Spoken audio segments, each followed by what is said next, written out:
The dual slightly coloured sidewalk, come on, grow up, whoever's doing this. It is wrong. It is a misuse of public tax dollars, what they're doing, and I hope that future governments right this wrong. They had to remove a back the blue. They had to remove some of these other things. And so it spans different things, but we've made the policy decision in Florida, we're not going to use the roads for that purpose. The roads are there for either pedestrians to cross or cars to go, and that's what it's going to be. This is one of the safest crosswalks in all of Ocean Drive. It feels wasteful, but we won't let the state of Florida keep Miami Beach from being visible as an inclusive city.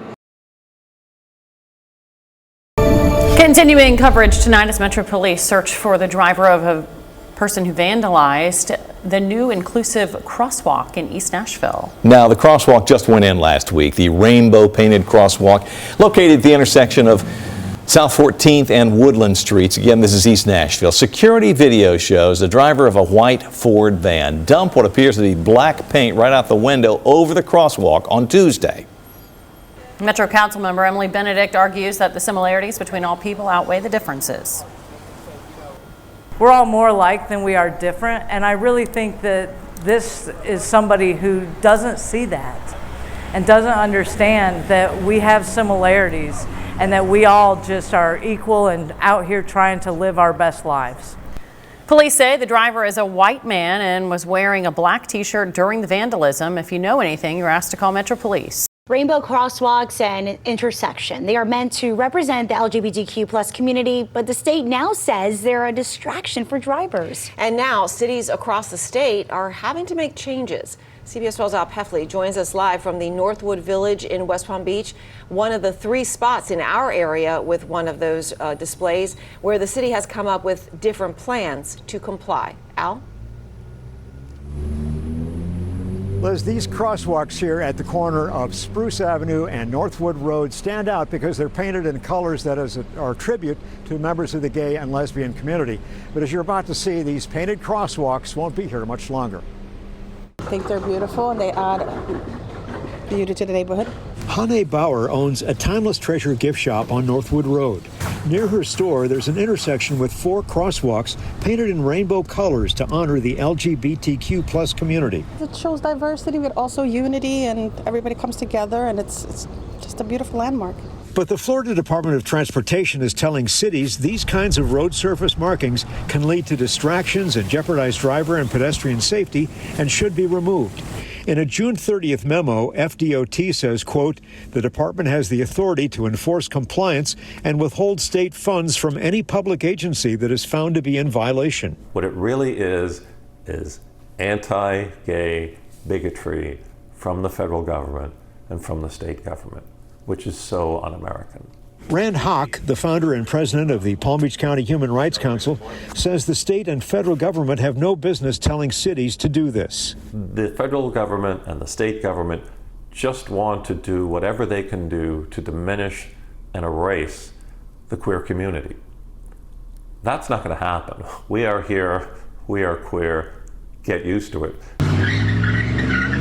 In the past few years, 3 people have been arrested for defacing the intersection in Delray Beach with black tire marks by doing burnouts with their vehicles.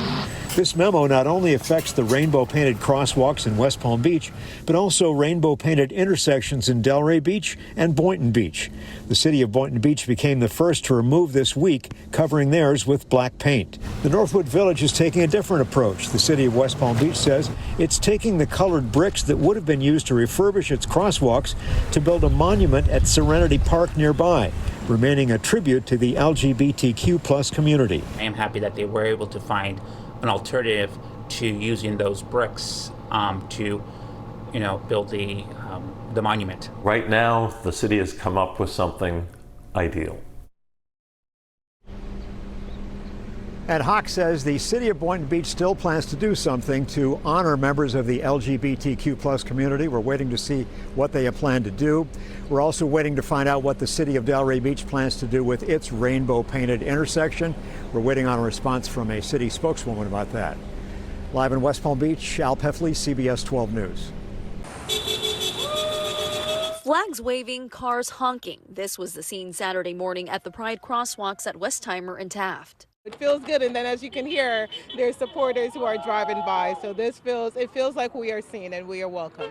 Carrie Ann Morrison is president of Pride Houston 365 and organized the gathering. What message did you want to get across by gathering today? We're not going to stop. There is absolutely nothing that you can do to erase my pride, to erase my community pride. The gathering comes just days after Governor Greg Abbott directed transportation officials to ensure cities and counties remove what he calls political ideologies from roadways, citing federal and state safety standards. The order mirrors a federal letter from July urging governors to keep intersections and crosswalks free of political or artistic markings. Metro confirmed this intersection is currently the only location it's working on to comply. Morrison says these crosswalks represent far more than just paint on pavement. It means that you have a home. It means that you can find friendship. It means that we are visible. It means that we are seen. She's now hoping to rally support to keep their message alive. Jack Walensky feels the same, a 30-year Montrose resident and president of the Neartown Montrose Super Neighborhood. We first met Jack earlier this week. You're back here today. Tell me why it was important for you to partake in this gathering. It's nice to see our community out here. It's nice to see our community voicing what they want. This crossing is like a small part of what our community, but it's a symbol. It's a symbol of unity. And for resident Luke Carroll, who says he grew up in a conservative Texas town, the crosswalks represent something personal. The first time I saw this Pride crosswalk coming into Montrose, my very first time, I just started bawling because I figured out there were people who existed who were like me.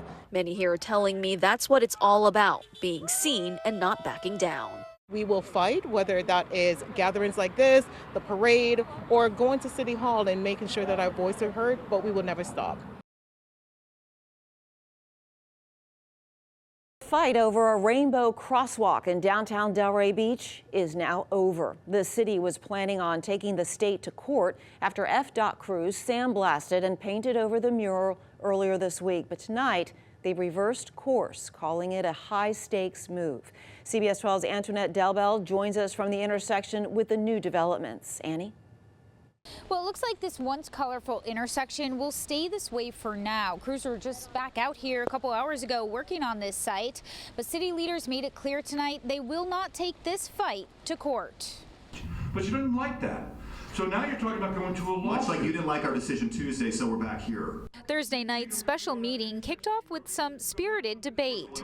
At the center of controversy, this once rainbow-colored intersection in the heart of downtown Delray Beach. Continuing, would not reverse the outcome. City commissioners met again to talk about their decision from Tuesday to challenge an order from the state to have it removed.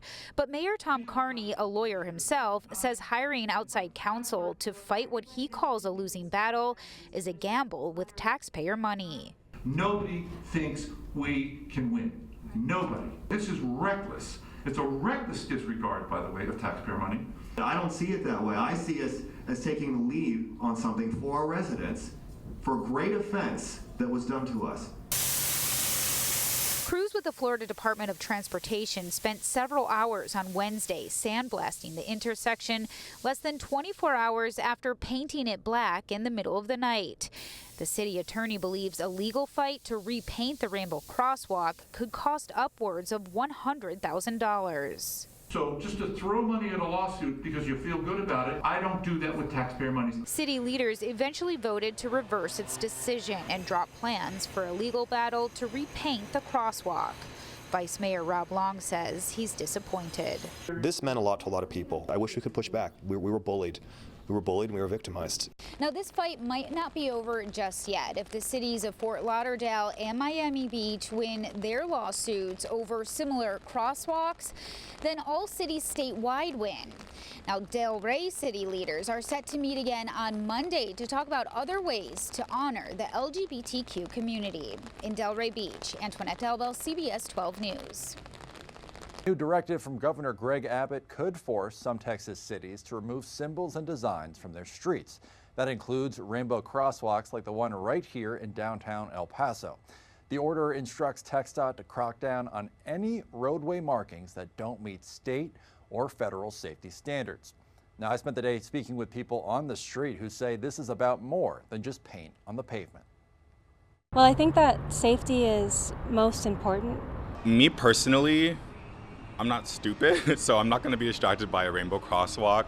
Today, Texas Governor Greg Abbott directed Texas Department of Transportation to ensure counties and cities are in compliance with federal and state guidelines regarding roadway safety. Back in July, U.S. Transportation Secretary Sean Duffy launched the Safe Roads Initiative. Abbott's office says under those guidelines, non-standard surface markings, signage, and signals that do not directly support traffic control or safety are prohibited. That includes the use of symbols, flags, or other markings conveying social, political, or ideological messages.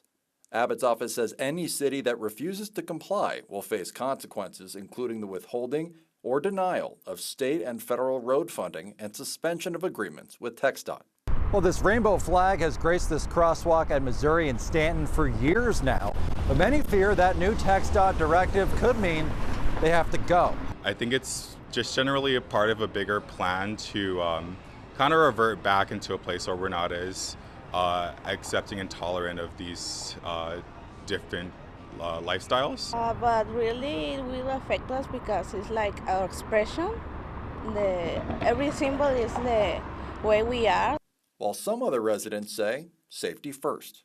If people get so riled up in their cars to where they like hit a fire hydrant or hit the car in front of them, it's really more so about the community and just ensuring that the community feels safe. Well, I contacted TxDOT but have not heard back. And in the meantime, the city of El Paso says it's currently evaluating that directive. And I also contacted El Paso County, but I did not hear back in time for this report. Well, it's a controversial symbol for a lot of people, the rainbow pride flag. But the city of Huntington plans to have an artist paint a pride project at a crosswalk in the heart of downtown. But a move like this is being met with some opposition. I recently caught up with a man behind a petition to ban the project and also the artist slated to paint it. We got to stand up as Christians. We got to start drawing a line in the sand, standing up and saying we're not going to accept this. Convicted January 6 insurrectionist from West Virginia, Derek Evans, is politicking for a congressional seat. And he's protesting Huntington's Pride Project. Look, we all know that what I call the Rainbow Mafia is out here grooming our children, going after our children right now. I don't want my Christian tax dollars being used to promote an agenda that goes against my Christian values. The corner of 10th Street and 4th Avenue is the target of a Rainbow Pride art project, linking all 4 crosswalks in the heart of downtown Huntington. To me, when I see it, it means, yeah, you might have gotten picked on, beat up, bullied, only recently allowed to have certain rights that everybody else is allowed to have. All this stuff is still ongoing, but we're still here. We're a community. The city commissioned artist Sassel Wilkes for the job, a task he's willing and ready to tackle. I was thrilled. I was absolutely thrilled because of what that means to me as a member of the LGBTQ community, not just an artist. I wasn't thinking about, yeah, this is going to be good for me as an artist. The fact that they wanted it to be there was so awesome. Evans' passion to ban the project runs deep. He's gathering a Facebook petition and plans to present it to council. Even though no tax dollars are being used to paint and maintain the project, only private donations. According to the city's website, any group or organization can apply for an art project.